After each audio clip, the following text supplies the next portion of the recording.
Hello and welcome back to my channel. So today I'm doing something a little bit different and I'm actually going to be interviewing a really good friend of mine, Richard Tipper. So some of you probably already know him. He owns Perfection Valet and I'm here today in his, I call it the detailing dungeon, cleaning cave. That's it. PVHQ. So we're going to kind of have a little walk around and see what is in here.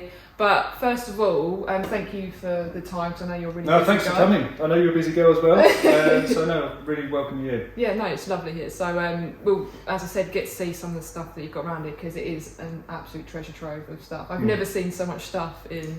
No, I shouldn't even call it stuff. It's like really, such important kind of memorabilia. Some might call it toot and stuff, but no, it's just evidence of a long career, really. And a passionate one. Yeah. So let's go back to the start when you were little Rich Tipper. Yeah. And so where did this whole love of cars kind of come from? Was it? The love of cars, I guess, is from my dad. As a kid, I'd be in the garage whilst he's working on cars because he was a technician or mechanic, as it was better known then. And as a kiddie, I would be in the garage watching him work on stuff. And so there was the car element from that perspective, but also it was given to me the passion of looking after things even at such a young age, because he was everything had a place and everything in its place. He was very much like that, and I wasn't allowed to touch any tools, and everything on the bench was laid out a certain way. So from a very young age I understood the importance of looking after things and respecting things. But yeah, so the car element was always there because the cars he worked on were quite prestigious, and the cleaning side of it, that came later on. But from a very young age, it was definitely not forced upon me by any stretch, but it was definitely in me to look after things and enjoy looking after things. Yeah, it's kind of like the influence of seeing someone else do exactly. it. So how come you didn't go down the tools route and start working on cars? What's wrong with being a mechanic? No. Some people are very good at it. That I don't know. I think it's just I never really had the inclination to learn more about mechanics. I was interested to know how things worked. So as a kid I'd take things apart quite a lot, and I was very inquisitive. So if Dad was working on a clutch, for example, if he didn't just explain what he was doing, I would sometimes ask. So from a young age I got to understand how a clutch works and how a gearbox worked and various other elements of a car, but never really felt like picking up the tools myself in that sense. You like everything being clean and not oily. Yeah, exactly. Yeah. So how long have you had Perfection Valet? Kind of how long has this been going? So Perfection Valet was launched in 1989 when I was 17. The actual car cleaning came a while before that because I was cleaning cars before I could drive. So I was walking around the neighbourhood with a bucket and sponge, as it literally was a bucket and sponge, and some fairy liquid, and just going from house to house, knocking on doors, and the knocking on doors bit was a very sort of early element because once I'd established a few customers here and there, well, customers, they were not really described as that then, but they were people that I would work for and charge a couple of quid to wash their car, and just got incredible satisfaction from it. And that satisfaction really has progressed through my whole career, and that's why I've been able to have the patience that I've got for it, because of the high degree of satisfaction. I think if you get a lot of satisfaction from whatever you're doing, you can endure it for a long time. Yeah. And I have to admit, you are one of the most patient people I've ever seen. With cleaning, I don't mind cleaning cars, but to the extent that you really kind of, wash the car and then it, comes back in here or wherever and you do the paint correction and bits like that. I think the one thing that sticks in my mind is when sometimes I've helped you and you've got me to clean an engine with a toothbrush. I mean, it's a very different side of things, and it's kind of testament to obviously how well you built the business up to that attention to detail. Have you ever thought about expanding the business, or is it always just been that you just like to kind of have that personal touch? I'm not a businessman or a business person by any stretch of the imagination.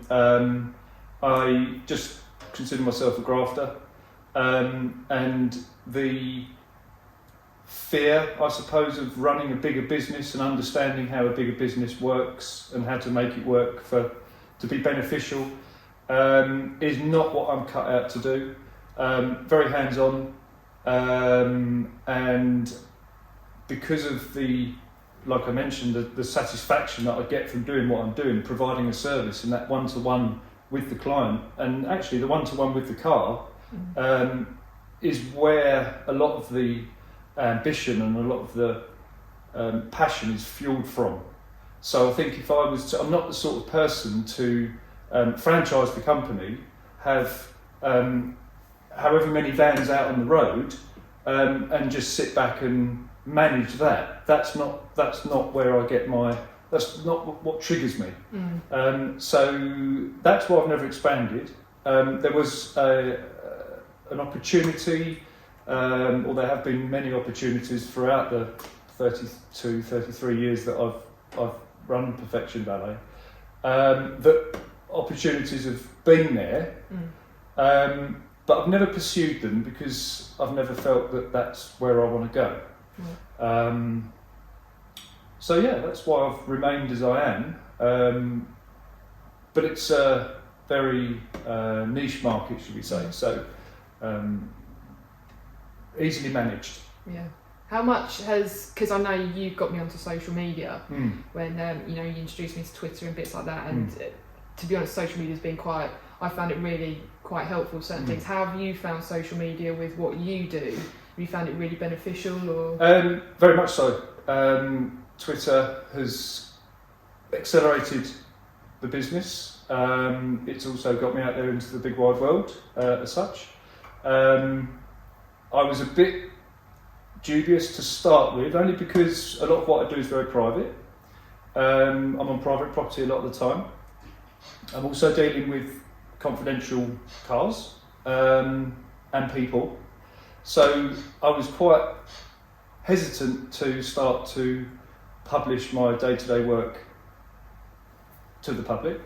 However, I think with some careful discretionary photos and never giving too much away, and always asking the client if they're happy with me posting pictures, it's been a huge benefit. And I've been on Twitter now for about 11 years. Like I introduced you to social media, I was introduced to social media by Richard Meaden. We had a trip down to the Nürburgring, 2010 or 11 I think it was. And his phone was going crazy as we were driving down there, and he's getting all these notifications, and I was just curious, and he said, this is Twitter. So he kind of introduced it. In fact, he established my profile account. Said that I'd be better to form it under my own name, so Richard Tipper, Perfection Valet. I started posting pictures from archive as well as what I was doing from that point on, and it's just grown. And I honestly enjoy showing people what I do from day to day. I'm not really about the transformations as such, and not really about the sort of the 50-50 photos that you sometimes get off of detailers, but I'm very much about the cars. My passion is the cars that I get to work on, their exclusivity, either their value or what makes them special. My Twitter feed and my social media feeds are predominantly about the cars I'm working on, and not necessarily about what I'm doing to them, although there is an element of that. Yeah, no, it's good, yeah. Like you said, you introduced me, and it just opens you up to a whole new world that you wouldn't have been able to do. And when you're doing the cars that you do, you're getting a huge audience because people want to see those cars, and you're doing some of the rarest cars there is. Looking back on kind of what you've done, what kind of really stands out regarding what cars you've actually kind of... There's been so many. There really has been so many. I know it's it's easy to say that, and it's not a cop out, but I've always pursued my passion. So aside from cleaning, my passion has stemmed from motorsport, because as a child I would go to Brands Hatch. My dad would take me to race meetings. We'd go to the Motorcycle Grand Prix Silverstone. We'd go to the 1,000 kilometres at Brands Hatch, for example, so watch the original Group C's. So that would have been mid to late 80s. Even as early as that, I remember machine racing at Silverstone in late 70s. Showing your age. Yeah, yeah. So to have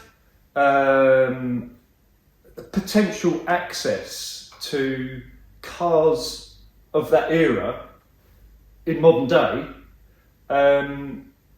is without doubt the pinnacle of what I consider the privilege of working on. But like I say, I've pursued that. So if there's been a car which I particularly wanted to work on because I may have watched it race as a child, or it might be an era or a category in motorsport that has been my highlight, should we say. Group B, for example, anything homologation is always fantastic to work on and get access to. But the clients as well, so some of the clients which I've had, whether or not they are sales specialists, classic car dealers, or collectors in terms of private customers, they've also introduced me to people who might own these sorts of cars. And I've seen opportunities, sometimes through social media, more recently, opportunities to gain access to people and then those cars. Yeah, that's how I've got to work on some of the rare motorsport cars. But in terms of road cars, it's, you know, the nature of the business is going to eventually and hopefully introduce you to these sorts of cars. Yeah, no, I think a lot of old motorsport stuff just carries that whole history, and that's what makes them so special. You know, I've kind of worked in and around some motorsport stuff, and it is, you think, who is sat in that seat and who has driven that, and the era it was in, and you know, especially the 60s and 70s F1 cars, you know, it was so dangerous back then, and that you look on those cars and it's got a little gear stick, and you know, the little, where they've got their feet, and it's just right at the front of the car, and it's just, you look at it and you think, wow, you know, it's just the history surrounding it. Going kind of on a bit of a different tangent, your new van, which is sitting over there. It is, finally. So talk us through, obviously you had the Mercedes Vito, which was perfect, wasn't it? I mean, I remember you saying you didn't have hardly any trouble with that. And that's now gone, and you've downsized. I've downsized, although it's not the smallest van I've ever had. The first van I had in 1989 was a little Vauxhall Rascal. Back then I was a lot bigger from weight trading, and I remember, you know, being able to literally touch the door on the other side, as well as, you know what I mean, the width of it was ridiculous. You know, a tiny I'll put a picture van. on. Yeah, if I can find one. Unbelievably, in the 32 odd years that I've run the company, I've only had 5 vans, and one of those was short term. So I keep them for a long time. I look after them. Dad always used to say, look after your tools and they'll look after you. So my first was the Vauxhall Rascal. Then I had a sort of interim period where I crashed it. And then had a short-term van, which I won't really include because it wasn't relevant to me or the time. And then I went into Toyotas, so I had Toyota Hiaces, 2 of them. Then the Vito, and then this. The Toyotas were fantastic. Did 190,000 miles in each of them. In fact, the last one that I sold before the Vito is still running. A friend of mine, 350,000 miles it's done now. I drive all my vehicles like they're being run in, because I want them to last for a long time. I run them on all the best fuels as well, at great expense. But the Vito its life with me was cut short, sadly, because of ULEZ. I missed it by about 3 months. Right. So the van's 2014, late 2014, and then ULEZ was introduced. So that, although it did do, or has done 187,000 miles on its original clutch, although that's now been changed. The new van came about from wanting to downsize, because the nature of what I do now is very specific. I'm not valeting as such anymore, so I'm not going from house to house doing car washing or maintenance as much. There are obviously collections that I maintain, but predominantly it's detailing and it's spending a day or more on a particular vehicle. So the dominance of a water tank is no longer so relevant. I had a 1,000 litre tank in the Toyotas, I had a 500 litre tank in the Vito, and I've got a 250 litre tank designed differently in this particular van, which is a Caddy, VW Cargo Caddy Pro. So that's saved me an awful lot of space, and the ingenious design of the interior, thanks to Work and Play Customs in Hertfordshire, did a fantastic job on it. We sort of clashed ideas and heads a little for a while with ideas on what's going to work best and how I can integrate all of my day-to-day working tools into that van, but we've done it. It took a couple of months to get it right, and I'm absolutely over the moon with it. Done nearly 5,000 miles in it already. Wow. Yeah. Travelling up and down the country. I still do a lot of travelling, less now that I've got this place, but it still dominates the business, because I think being mobile and turning up at people's houses with, like a tortoise, so I've got my workshop on my back kind of thing, is still the most, it's the, what's the word I'm looking for? It's the best kind of promotion, isn't it? Yeah, it's a promotion, but it's also convenient. Very convenient to have someone like myself doing what I do, turning up at your... You have the cleanest vans I've ever seen.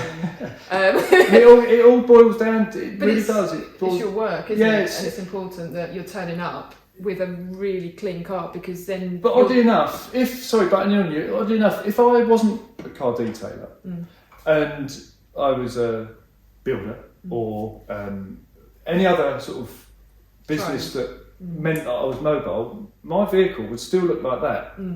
Because I don't keep that clean just because it's the business. I keep it clean because I want it to be clean. I get satisfaction from knowing that everything around me is just so. Everything needs to be in place. And if it's not in place, then it's just massively. I think it really shows that level of where you're willing to kind of go to. It shows I think looking at that, it's a clean van, like you said, it's the standards at the end of the day. You set yourself very high standards, which you keep to, and one of your customers knows that your standards are high. They know they're going to get a job done by you that's of really good quality. So it's the first impression, isn't it? It's always the first impression when you meet someone. And absolutely, I mean, nail on the head with first impressions. I think but it's important to me as well. I'm one of these sort of people that I'd rather be an hour early than a minute late, sort of thing. Everything has to be set out a certain way for me to continue and pursue that moment in time, whether it's the next hour or the next day or that week. I need to have things planned, and I'm within my comfort zone if I start every day getting into the vehicle's clean. I get to where I need to be on time, and I have a good conversation with the client. If I don't know them, then we have a good conversation about what they're wanting to achieve, or what they're wanting me to achieve, as well as themselves, what their expectations are. So there's an important conversation and there's an important format to my day, so that I can get through it with peace of mind.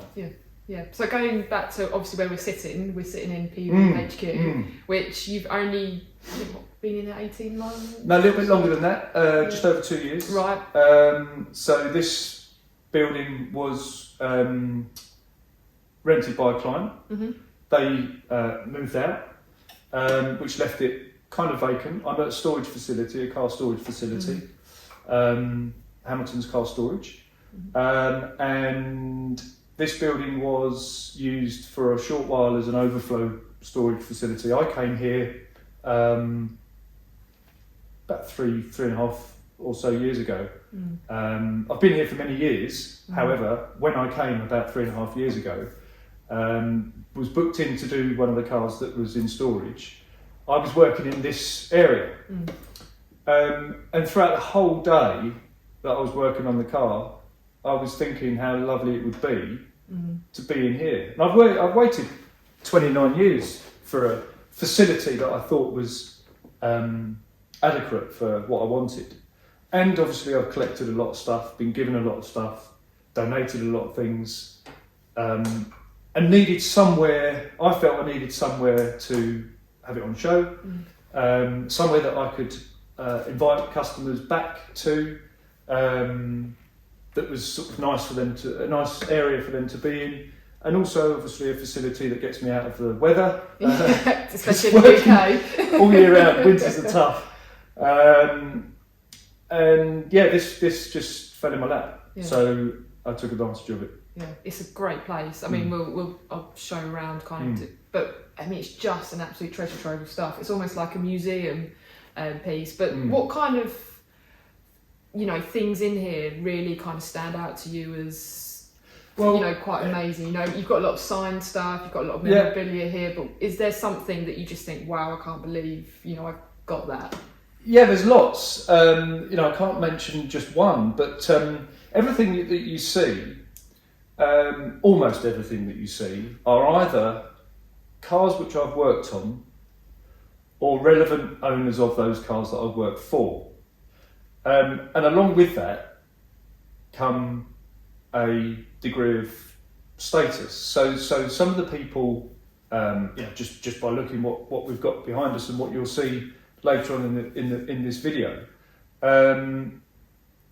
they're people who have a high status in motorsport generally, people that I aspire to and have huge respect for, and this business has given me the opportunity to work for these sorts of people, and it's given me access to these sorts of people and their cars.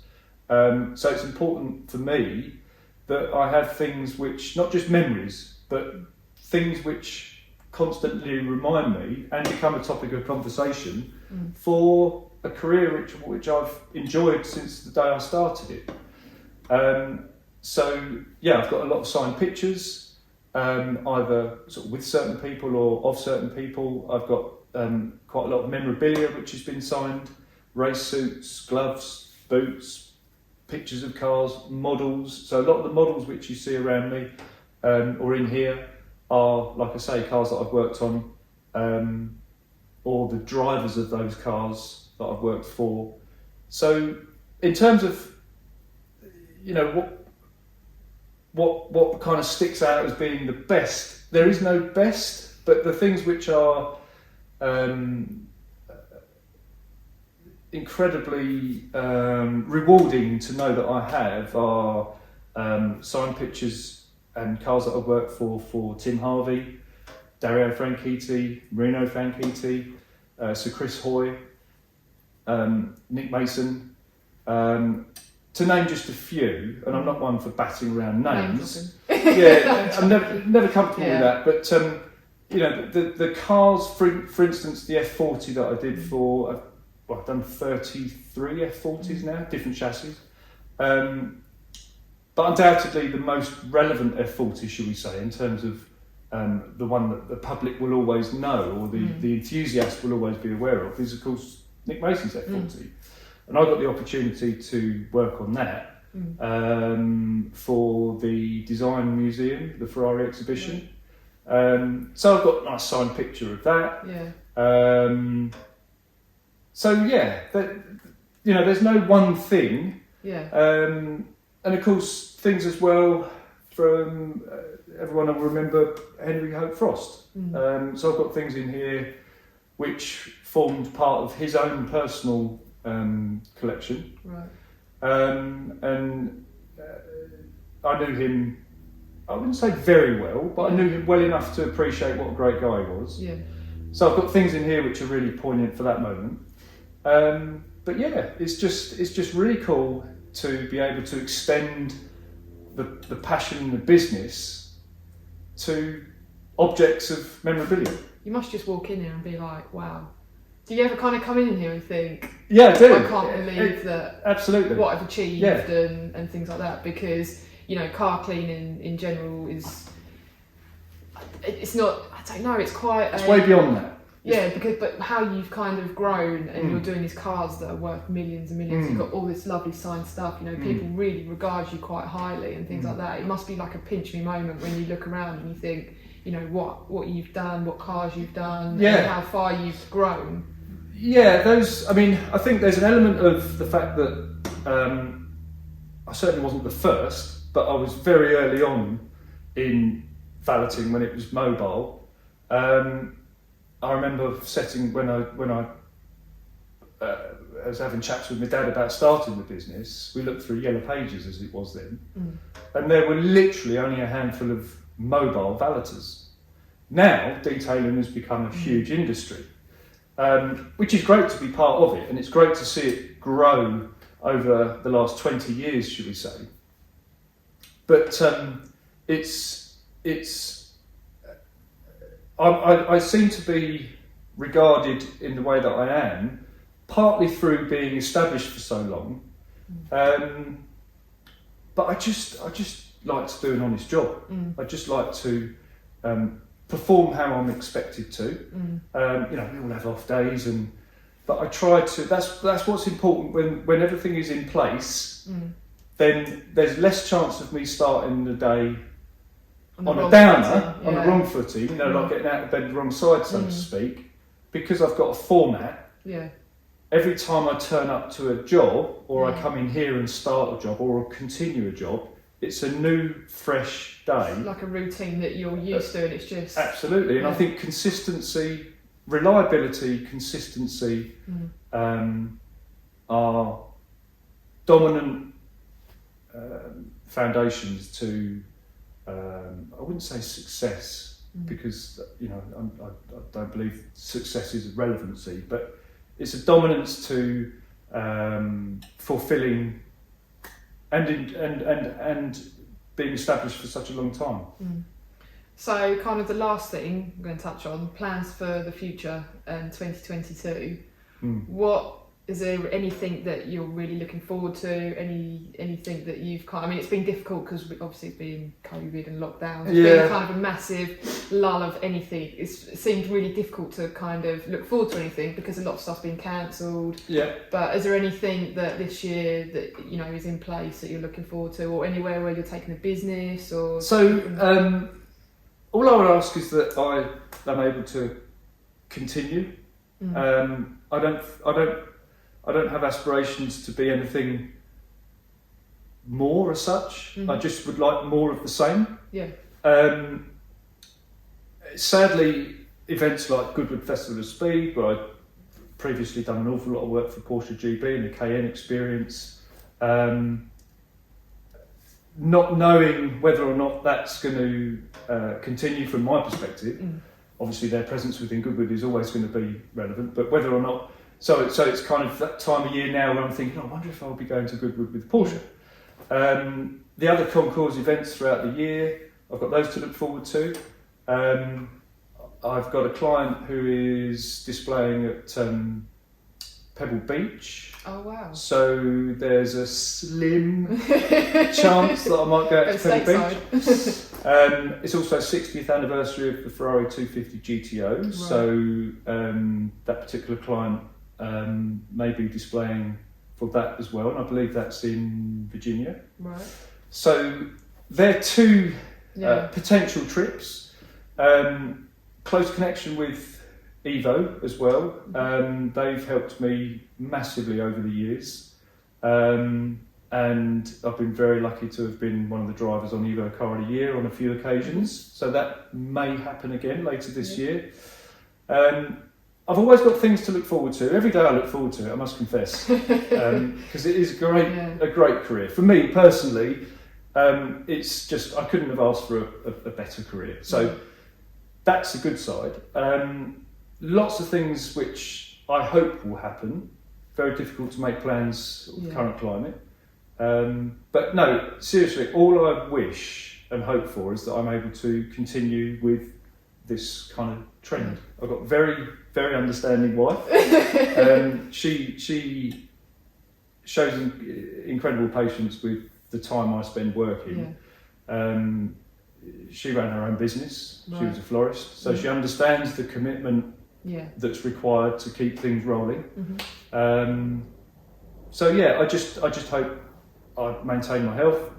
I hope I'm able to continue with what I'm doing at the pace that I'm working, and I hope to continue having the passion and the love of what I do. Because I think if that element was to ever dwindle, it would become a very painful job. But no, fortunately, every day's a new day, and I thoroughly enjoy every moment of it. Brilliant. Thank you so much for your time. My pleasure. Because, like I said, I know you're so busy. It's like, I couldn't tie you down for ages because obviously you're so busy. But no, thanks for taking the time out and like letting us know kind of everything you're up to and you know, letting us have a look around. It's just an amazing place. So thank you very much. Thank you guys for watching. You can follow Rich. What's your Instagram and Twitter? Twitter's at @perfectionvalet, as with Instagram. Haven't tried YouTube yet, but you might see them on TikTok soon as well. Doing dances and things like that. But yeah, follow Rich on Instagram and Twitter. He posts some incredible cars on there, so it's definitely something for anyone to kind of go and look at. If you like the content, please like, share and subscribe, and I'll see you soon.